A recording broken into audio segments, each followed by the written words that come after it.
Retrouvez Dr M avec Ma Servie. Ma Servie, assurance vie, voyage, santé.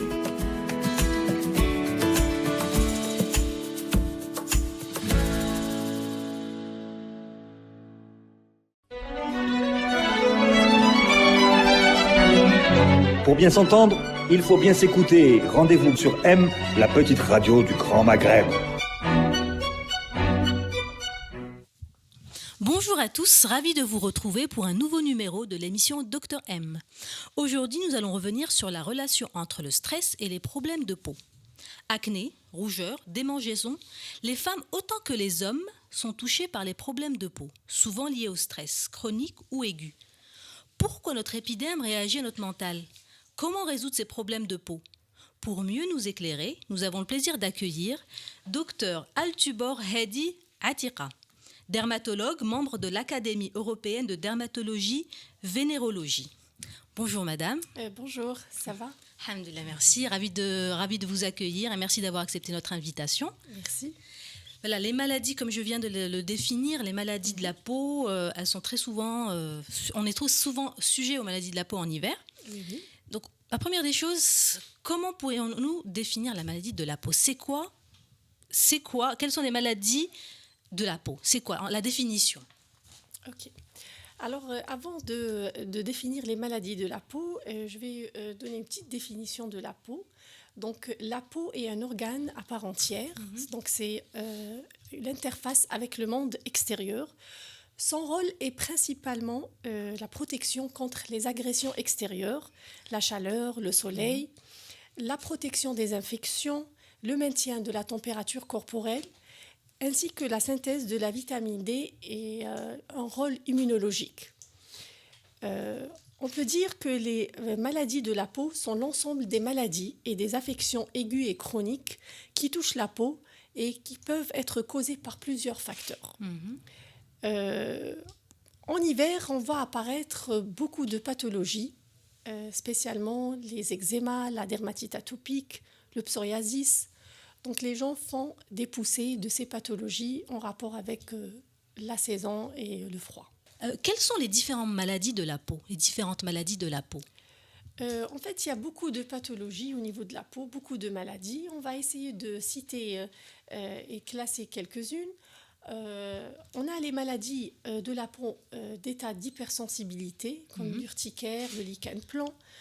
On a les maladies d'origine allergique, l'eczéma, la dermatite atopique, les dermatoses d'origine infectieuse, qui sont dues à des bactéries, des virus, des mycoses ou des parasites.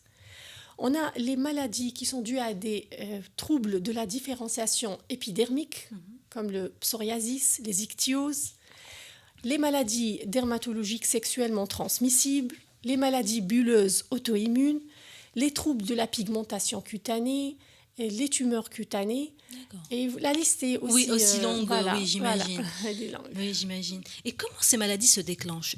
Comment ces maladies se déclenchent ? Est-ce que c'est lié à l'hérédité, la mauvaise alimentation, le manque d'entretien de la peau ? Alors, on peut dire que c'est multifactoriel. Donc, il y a plusieurs facteurs qui rentrent en jeu. Donc, il y a le facteur héréditaire, génétique, l'environnement, l'alimentation, l'hygiène de vie de la personne, le stress. Donc, il y a plusieurs facteurs. Justement, parlons-en de ce fameux stress qui nous touche. C'est un petit peu la maladie du siècle. Et au moment de préparer l'émission, je me suis rendu compte qu'il y avait un terme qu'on emploie très souvent. Une réaction. Cette personne me donne une réaction épidermique. Donc, il y a le mot épiderme. Donc, il y a le derme. Donc, est-ce qu'on peut plus parler de stress ? Quelle influence a le stress sur notre peau ? Oui.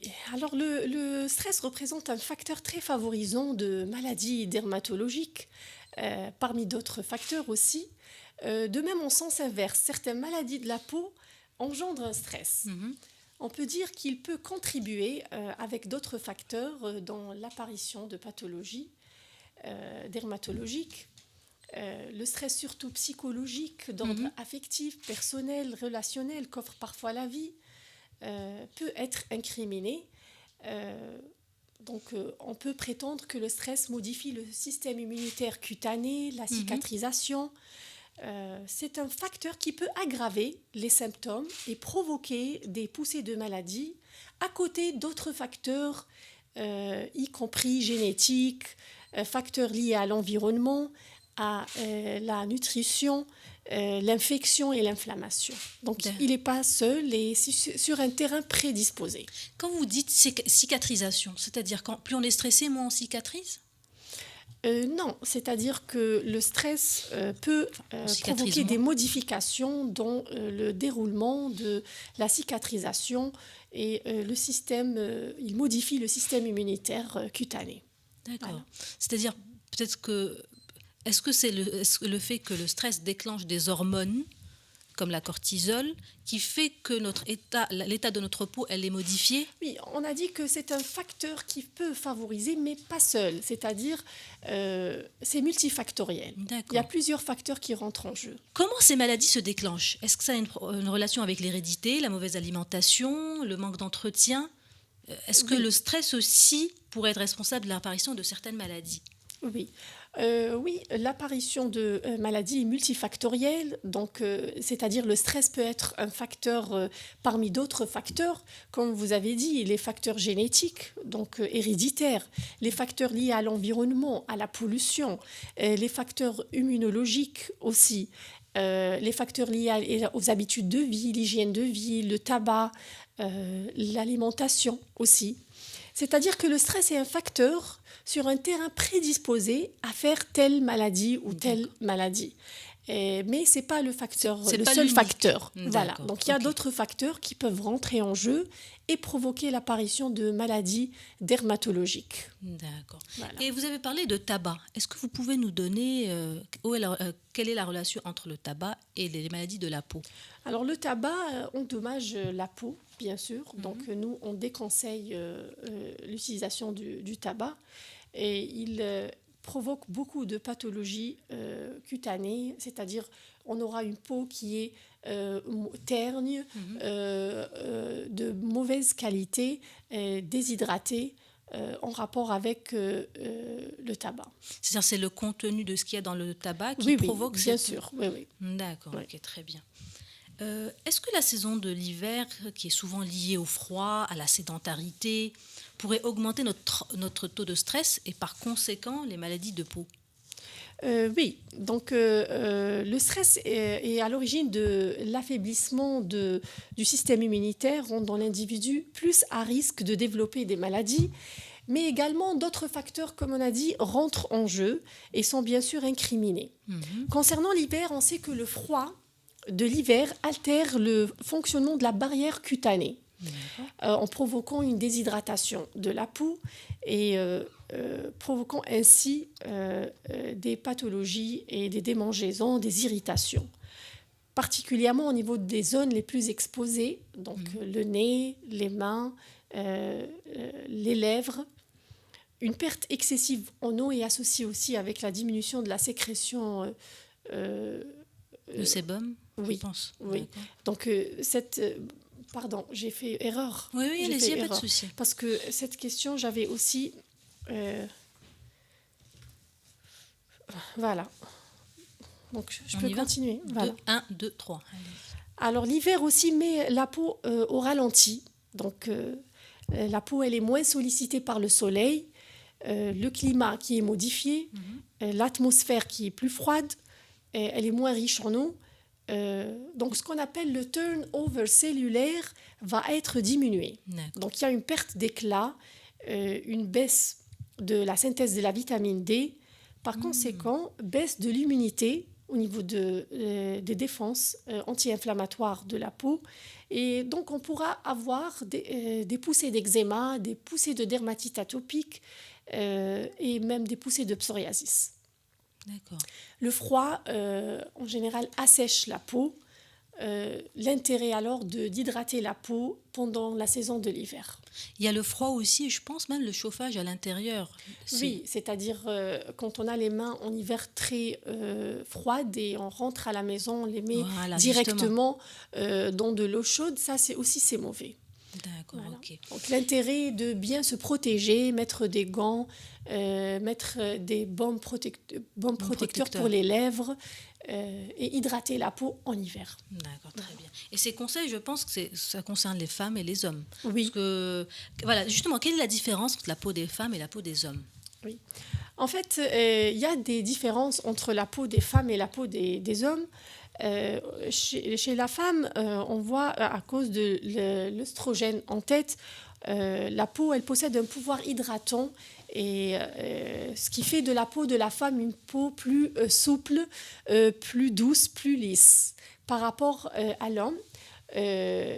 Par contre, la peau de l'homme, elle est plus riche en testostérone, ce qui la rend plus ferme. D'accord. La peau de l'homme aussi est plus riche en glandes sébacées, donc elle est plus grasse et plus brillante. D'accord. La taille aussi et l'épaisseur de l'épiderme chez l'homme est plus élevée. Donc voici les différences. Concernant les conseils qu'on donne pour les gens en hiver, c'est pratiquement la même chose pour les femmes et les hommes. Et donc on dit hydratez-vous. Donc c'est la première phrase qu'on peut dire. Il faut bien s'hydrater avec des crèmes hydratantes. Pour les femmes qui se maquillent, donc le maquillage et le démaquillage doit être plus doux en version hydratante pour l'hiver. Il faut éviter aussi pour les femmes le gommage. En hiver, il y a risque d'agression de la peau. Donc faire une fois par semaine le gommage suffit si la femme a l'habitude de faire le gommage. D'accord, voilà. ok. Il faut aussi utiliser des crèmes du jour, donc c'est important, composées d'acides gras essentiels, l'acide oléique, le beurre de karité ou la glycérine.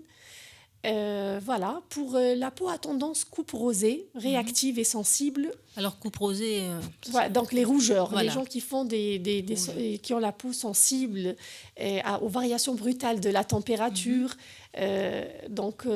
Et l'origine, c'est la dilatation des vaisseaux du derme qui peut être aggravée en hiver. Il suffira d'améliorer la microcirculation avec des crèmes épaisses. Pour les lèvres, ça fait partie des zones avec le nez les plus exposées au froid et aux conditions climatiques. Leur structure qui est fine et l'absence de sébum protecteur au niveau des lèvres font des lèvres une zone très sensible au dessèchement pendant l'hiver. L'intérêt de mettre des baumes protecteurs. Très bien. Voilà, surtout pour les femmes qui se maquillent. Et pour les hommes? Voilà, donc pour les femmes et les hommes, concernant le corps, pendant l'hiver, le corps, donc, il souffre de froid et d'humidité. Il faut minuter sa douche. C'est très important de savoir que plus la douche est longue et chaude, plus la barrière hydrolipidique s'altère.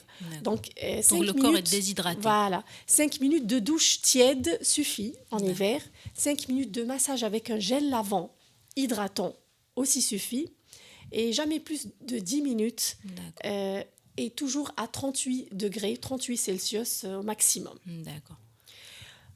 Voilà, pour l'hygiène de vie pendant l'hiver, on a dit que l'hydratation avec l'eau est très importante, donc il faut boire durant la journée. Le rôle aussi de l'alimentation, les légumes qui sont riches en acide folique, les agrumes riches en vitamine C, qui est principalement un antioxydant. Limitons aussi la mélanogénèse. C'est-à-dire les mélanogénèses? C'est-à-dire les taches, l'apparition de taches et la synthèse de la mélanine. En hiver aussi, le soleil, il pointe le bout de son nez. Donc, oui, justement. Voilà. Est-ce qu'il faut dans certaines régions, oui, on recommande de conserver la protection solaire, même pendant l'hiver. Voilà, même pendant l'hiver. Oui. Très bien. Comme chez la femme, donc chez l'homme, le rôle de l'hydratation de la peau est très important. Permettez-moi de revenir par rapport aux hommes. Justement, ils se rasent très souvent. Voilà. Est-ce que c'est pas contre-indiqué de mettre...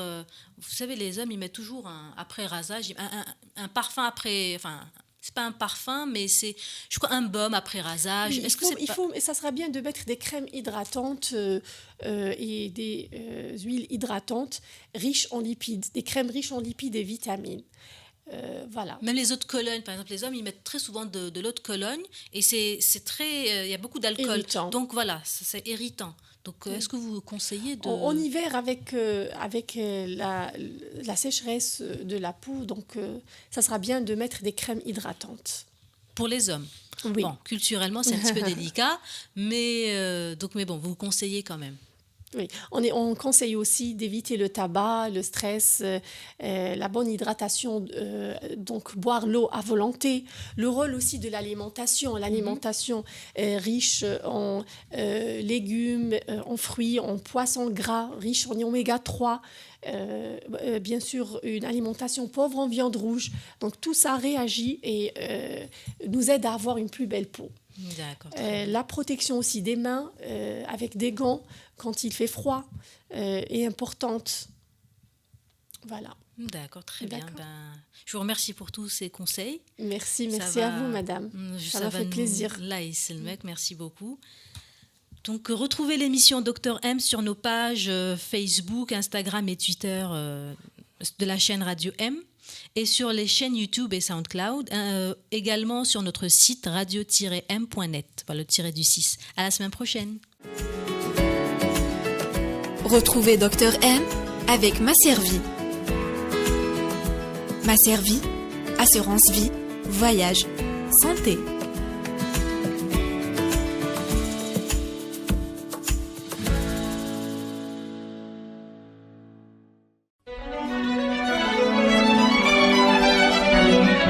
Pour bien s'entendre, il faut bien s'écouter. Rendez-vous sur M, la petite radio du Grand Maghreb.